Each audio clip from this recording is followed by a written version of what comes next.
Yoga Vasishta, Book 1, Chapter 11, on the qualification of student and teacher, the four guards at the door of liberation. Vasishta continued, I have fully related to you about the descent of knowledge on earth, the reason for my birth, and the intention of lotus-born Brahma. Now, Rama, as you are eager to learn transcendental knowledge, and as you are so anxious for it in your mind, it must be the effect of your pristine merit. Rama said, Sage, how was it that the Supreme Lord felt a desire to send down knowledge on earth after his creation, and not with it? Vasishta replied, Brahma in his own nature is the same as the Supreme Brahman. He is born in him, like a wave is born in the waters of the deep. The great Lord saw the imperfection of his creation and saw its whole course in times past, present, and future. He saw the decay of ceremonial rites after the end of the age of truth, the Golden Age, and other ages, and considering the error in which men were to fall, he felt pity for them. Then the Lord thought of giving me true knowledge and sent me to earth to dispel the ignorance of mankind. Like me, he has sent other great sages here, like Sanat Kumar, Narada, and many others also. He has sent them all to redeem mankind from the chains of its ignorance through a series of good acts and through their progress in divine knowledge. At the end of the past Golden Age, these great sages saw the gradual decay on earth of the holy rituals. They created rulers at various places on earth in order to regulate the course of duties and observe proper limits. They made many works on traditional law and sacrificial rules to be observed on earth, and appropriate provisions for the accomplishment of religious and temporal duties in the Smritis. But with time, all these duties became slack in their conduct, and men have no thought other than seeking their daily maintenance.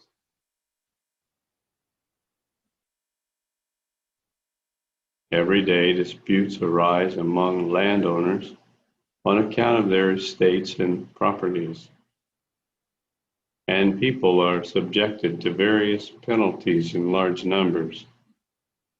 Under such conditions, it is not possible to govern without states fighting with each other, resulting in rulers and subjects inevitably being reduced to wretchedness. In order to remove the impotence of such princes and lead them to a comprehensive view of things, we have prescribed many excellent precepts of knowledge to them. This spiritual knowledge was first given to princes, but afterwards it came to be known under the title of royal science, Raj Vidya, or kingly science. This royal science is of a hidden esoteric nature. It is also the best kind of spiritual knowledge. Many kings have been set beyond the reach of calamity by knowledge of this science. It is after many such fair famed princes have gone by that your mighty self was begotten by the present King Dasarata. O slayer of your enemies, I find a very agreeable and holy kind of apathy growing spontaneously in your most clear understanding. There is another kind of cold-heartedness, O Ram, caused in the minds of the virtuous and reasonable men, which is called causal detachment. But your unprecedented and astonishing apathy, produced without any cause and only by your reason, is called by the wise to be real detachment. Seeing the harmfulness of worldly things, what men will not grow adverse to them? The greatest displeasure is that which rises in the mind from one's own judgment. They are reckoned as great and wise men, whose detachment springs without cause of detestation to the world, and whose minds are clear. It is as graceful to see a person whose mind with good discrimination feels a disgust from his own judgment, as it is to see a young bridegroom adorned with garlands of flowers.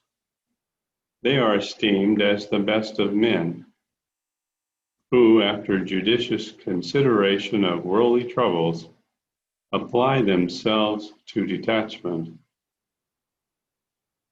It must be by one's repeated and judicious examination of inner and outer illusions that he should forcibly withdraw himself from them. Who is there at the mournful sight of a funeral event who does not feel an aversion to worldliness? However, it is aversion born of itself that is highly commendable. I see that you are sincerely indifferent and reaching the acme of true greatness.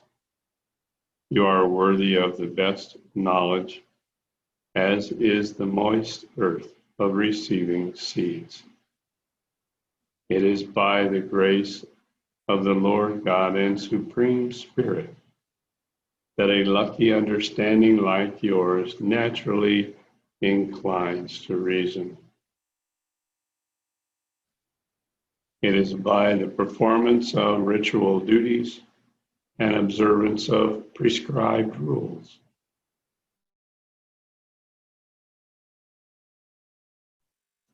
that the demerits of former births are expunged.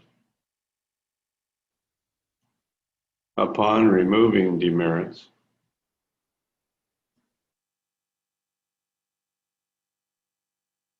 understanding terms of itself, to become aware of spiritual matters, like the simultaneous flight of a crow towards a falling coconut. But those devoted only to ritual acts are like people plunged in an eddy in which they whirl up and down until they come to perceive the state of supreme joy. Seeing this illusory state of the world, a man must shake off the delusion of his worldly mindedness, just as the elephant breaks loose from his chains.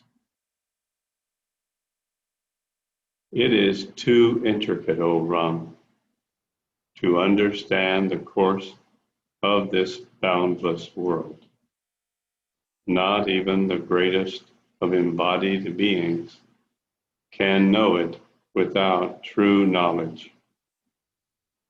Know, O support of Ragu's race, that men of great understanding have passed over the unfordable ocean of the world by means of the raft of knowledge and reason. Now, with attention and steadiness of mind, hear this rational knowledge for your deliverance from the flood of this world.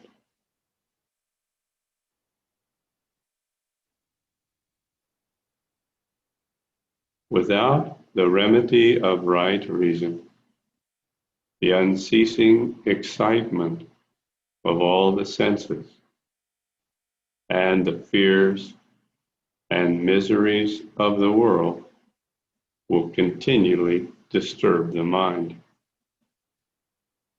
There is nothing other than rational knowledge that can enable holy men to endure the afflictions of the opposite extremes of heat and cold, and wind and rain, the constant cares and miseries which befall to men at every step, sometimes serve to torment the ignorant mind like a flame of fire burns straw.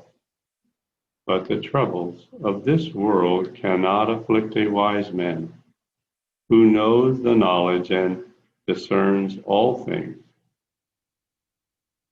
just as it is impossible for the flame of fire to burn wood drenched by rain. A man, knowing the truth, is like a firm oak tree that no whirlwind of disease or distress, raised by the hot winds of this desert of the world, has the power to upset. An intelligent man who has a mind to know the truth must diligently serve his wise teacher with loving regard.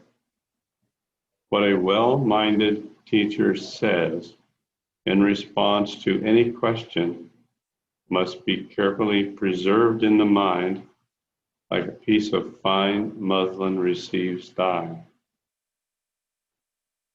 O best of the eloquent, you must not receive instruction from one unacquainted with truth. Whoever asks a person anything is the greatest of fools. He is the basis of men who does not carefully attend to the words of the truth-telling teacher who is asked about anything. He is the best inquirer who seeks answers from a person who demonstrates by his actions whether he knows the knowable or not. A person who asks boyish questions without determining the teacher's qualifications is reckoned a vile inquirer, incapable of knowing great things. When asked, a wise man will reply to him who is able to comprehend the former and latter propositions, and who is possessed of good understanding. But he should make no answer to a vile, brutish being. The teacher who gives his lecture without examining the capacity of the inquirer to grasp his meaning is pronounced unwise by the learned. O delight of Raghu's race, our meeting is very congenial. We are well adapted to each other. You, as inquirer, are an admirer of virtue, and I, the speaker, am well acquainted. You who understand the meaning of words should well consider everything that I tell you and take them to heart. You are truly great and disgusted with the world, You know the truth among mankind. Whatever is spoken to you must be impressed in your mind like red dye on muslin. By your attention to what I say and your discrimination of spiritual matters, you can make your understanding receive my instruction like waters reflect sunlight. Receive all that I say and store them diligently in your mind, or else it is useless to ask me anything. The mind, O Ram, is as fickle as an ape in the forest. Correct it carefully and attend to spiritual instruction. Always keep yourself from the injudicious and ignorant and those addicted to the company of wicked people, and honor the virtuous. It is by association with good people that we can gain the wisdom that resembles a tree yielding fruits of enjoyment and liberation. As I am reading this, I realize how fundamentally important it is. We can even look at modern society, for example, and we see many people, the vast majority, I would say maybe even 85% of people in most of the first world countries, United States, Europe, Australia, Canada,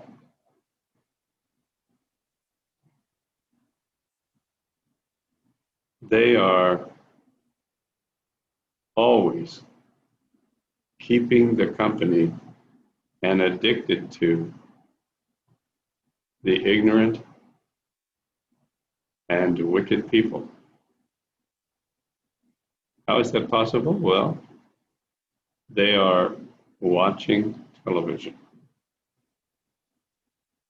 I think the greatest evil at this time is the television. It was literally scientifically engineered to be a tool of propaganda. And everything on the television produced by the broadcasting companies is propaganda.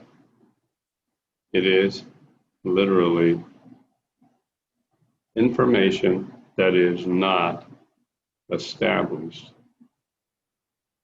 in divine karmic traces. This is why the COVID pandemic was so successful, almost, well, literally immediately.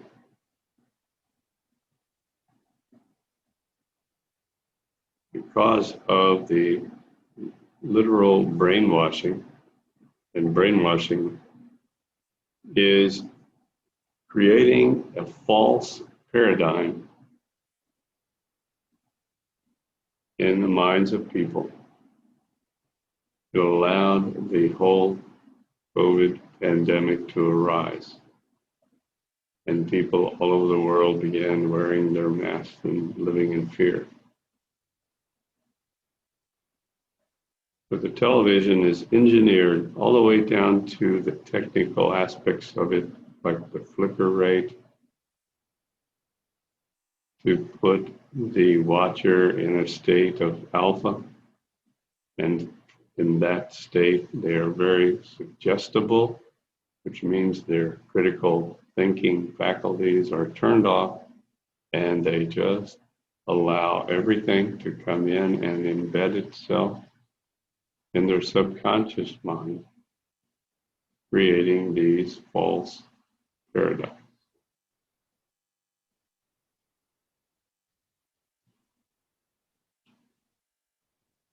So that's really at the root of the power of the governments that are seeking to control the people now.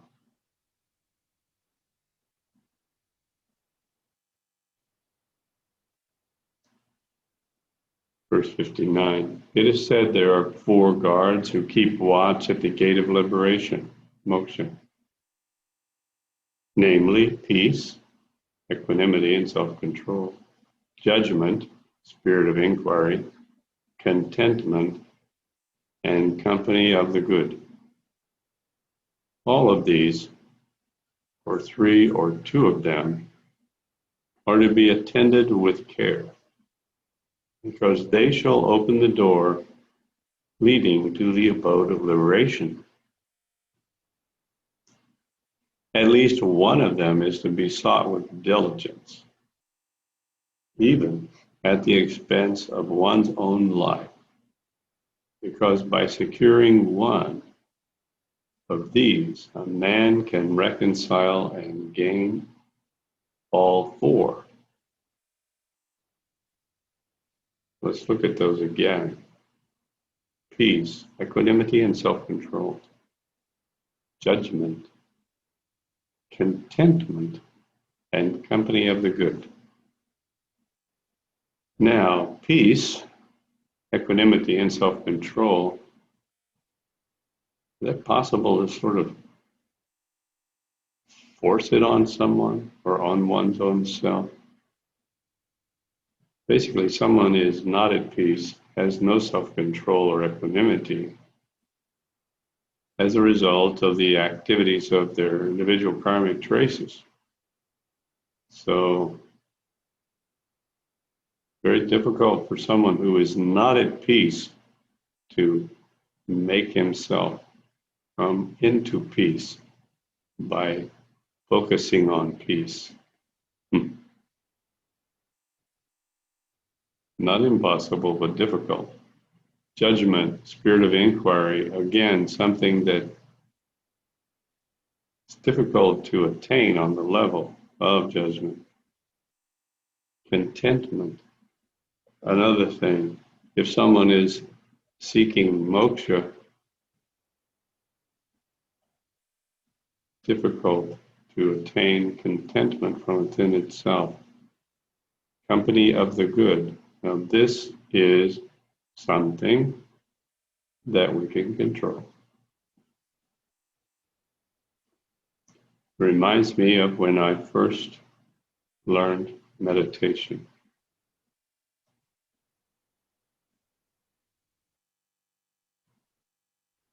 I was not at peace. No way was I at peace. I did have a little bit of spirit of inquiry. I had no contentment, but I knew I could find the company of good people at the TM Center, because it was when I first went to this TM Center and met the teacher who was teaching me the meditation that I saw something that I hadn't seen in other people.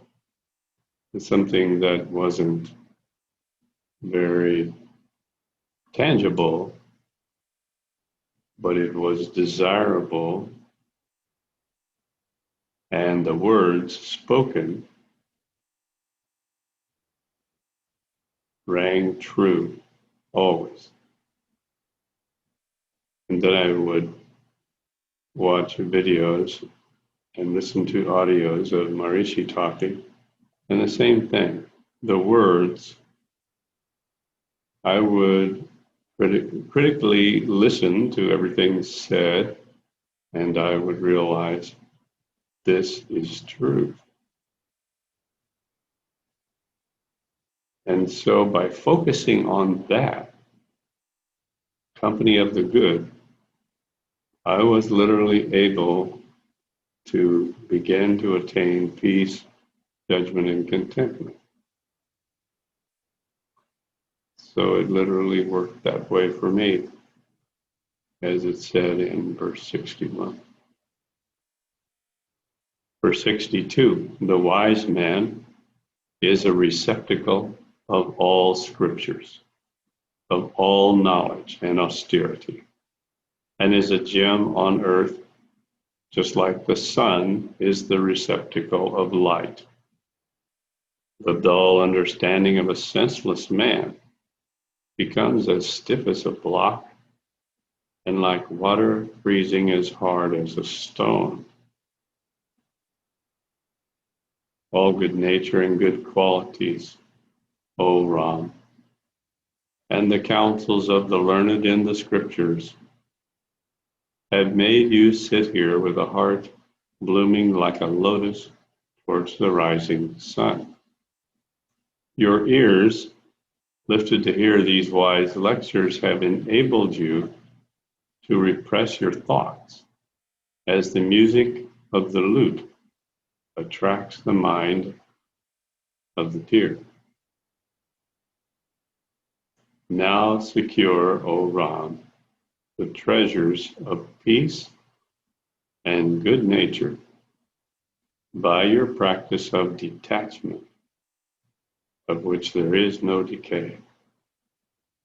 Your knowledge of the attainment of liberation will be increased by your attending to the scriptures and the society of good men, and also by your practice of austerity and self-subjection. You must know that the sure remedy against ignorance is the study of divine knowledge with a clear understanding. Know this world is a poisonous plant and a seat of dangers. It infects the ignorant at all times. Unless one will take the pains to dispel this darkness. Greed, accompanied by ignorance, moves within the heart in a serpentine course, by turns expanding and contracting it like a blacksmith's bellows. The true light of things dawns only in the minds of the wise, just as the gentle moon appears only in a clear and cloudless sky. He is truly called a man who can judge the truth by the major and minor propositions, whose mind is expanded and filled with brilliant ingenuity.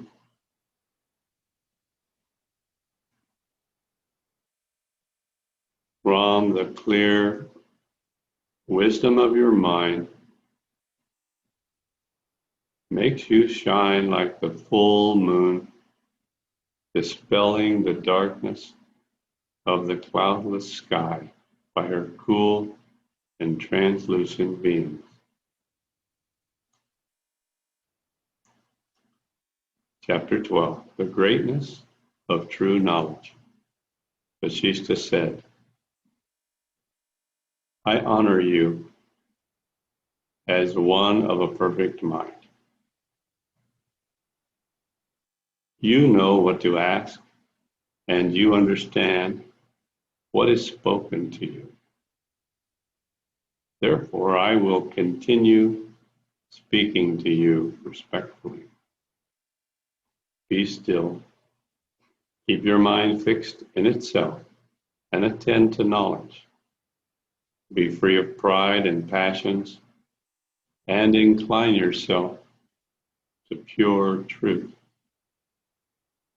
You are possessed of all the qualities of an inquirer, and the I, those of the speaker, inasmuch as the gems are in the ocean.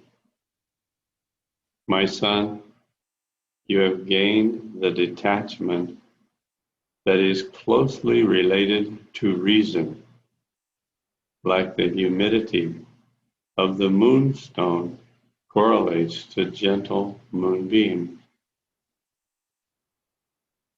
From your long and early practiced pure virtues and good qualities have raised your fame like the long stretching white fibers of the stalk exalt the spotless lotus.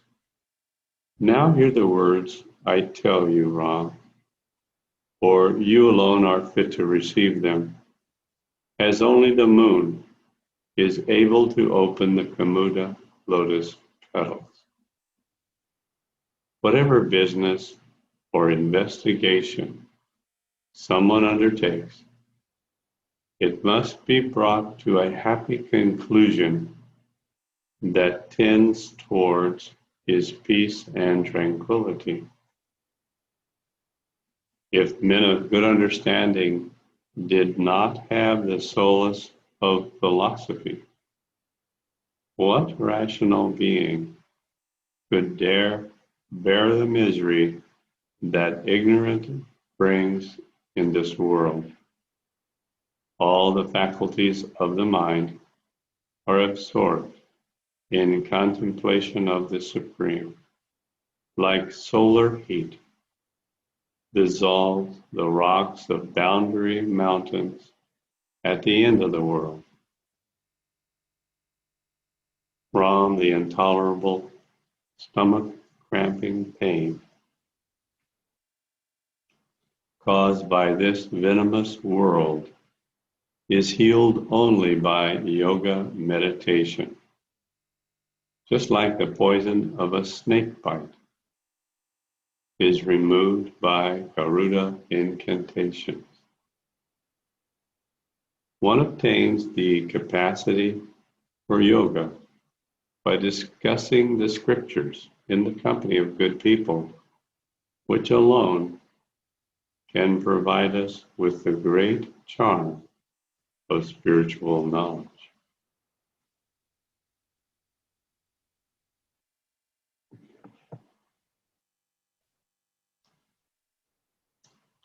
It must be recognized that we lessen our sorrows by acting with reason. Therefore, reasonable men are never to be disregarded. A reasoning man gets released from his worldly sickness. He quits his frame, which is full of diseases, just like a snake casts off his time-worn skin. He looks with a placid mind and calm composure upon the magic scenes of the world. Hence, a fully wise man is not subject to the misery of the imperfectly wise.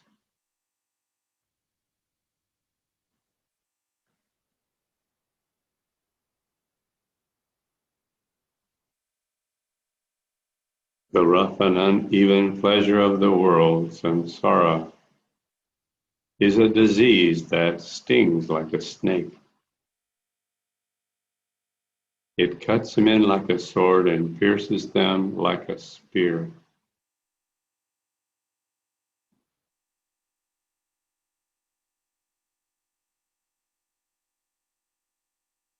It binds them tightly like a rope and burns them like fire. It blindfolds their understanding like the darkness of the night. It makes them as prostrate and dull as a slab of stone. It destroys one's prudence and lowers his passion. It casts men into the pit of error and torments them with greed. Thus there is almost no kind of trouble which does not happen to worldly minded men.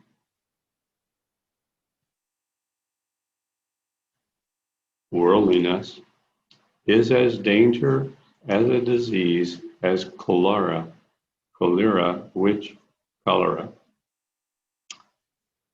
unless it is healed in time, is sure to trouble its patient with the torments of hell, like eating stones, wounded by swords and spears, pelted by stones, burnt by fire, numbed by frost, dislocated limbs, body smeared with blood like sandalwood paste, bored by worms like worm-eating trees, body pierced by spikes, broomsticks, and fiery shafts and bolts, continually falling in battle, toil and drudgery under the sun, the cold wetness of work in a summer fountain house, dumb and deaf without rest or sleep, and finally suffering decapitation. With thousands of such intolerable tortures of worldly life, no one should remain negligent of his release from this state, but ought to think that only his reflection on scriptures can produce real good. Brahma, look upon this assembly of great sages, rishis, Brahmins, and princes who have fortified themselves by the armor of wisdom and are liable to no pain or grief. Yet they are engaged in arduous affairs of this world with minds as placid as yours. Moreover, there are many of the best of men who, with their spiritual light and pure understanding, reside in this world like the gods Hari, Vishnu, Hara, Shiva, and Brahma, above all concerns and fluctuating desires of life. The journey of this world is delightful to one who, after the removal of his errors and dispersion of the cloud of his ignorance, has come to the knowledge of truth. That's a very interesting statement. What has happened to someone who has removed his errors? Removal of errors is the balancing of karmic traces and dispersion of his cloud of ignorance, the balancing of knowledge constructs. And then what is the situation? The individual is surrounded by only the divine karmic traces. The divine karmic traces are called Anandamaya Kosha. Ananda means bliss, the body of bliss. That is another name for divine karmic traces. And so, yes, the world is delightful to one who is living, established in the Anandamaya Kosha.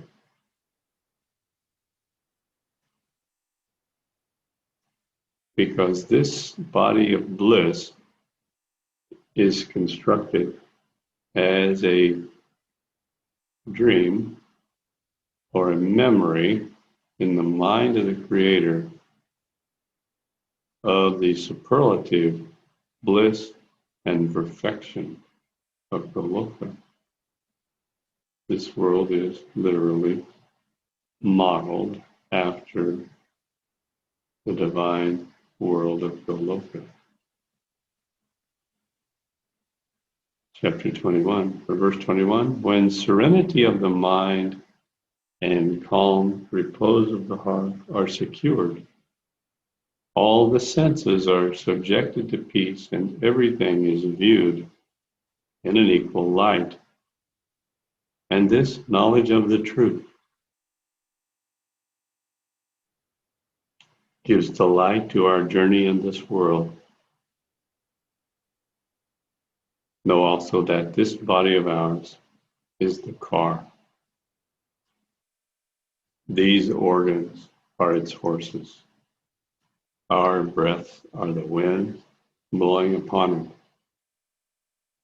And the mind is the driver who feels the delight of driving.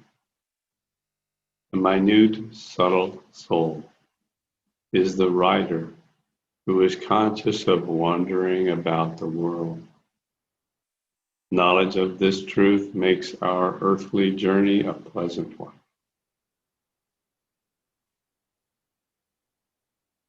Chapter 13, on equanimity, peace and tranquility of mind, the characteristics of a saint. Vasishtha speaking. Intelligent men who have seen the Spirit fix their sight upon it and wander about in the world as persons of great and elevated souls. They do not grieve, nor do they wish or ask for anything of good or evil in this world. They do their works with detachment. Those who rely on themselves remain quiet, unaffected by good or evil, and acting their parts with a calm serenity. They take no concern for what is harmful or delectable to them. They are alike indifferent to coming or not coming, going or not going, doing or not doing, and speaking or not speaking. After having come to know their God as the author of all good, whatever acts or sights may appear or disgusting, pleasant or disgusting to others, cease to affect them in any way. The mind, having rid its desires, feels a sweet composure associated with bliss that is like moonlight descending from the heavenly orb all about.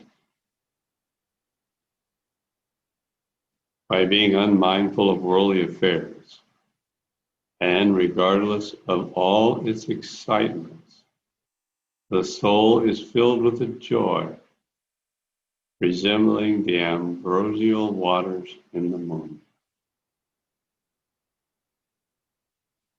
He who ceases to act his magical parts in this playground of the earth and desists from following his inclinations and childish pranks shines forth in his spiritual light. Such are the powers gained from spiritual knowledge, and by no other means whatever. Therefore, a man should employ his reasoning powers during life to seek and know and adore the Supreme Soul.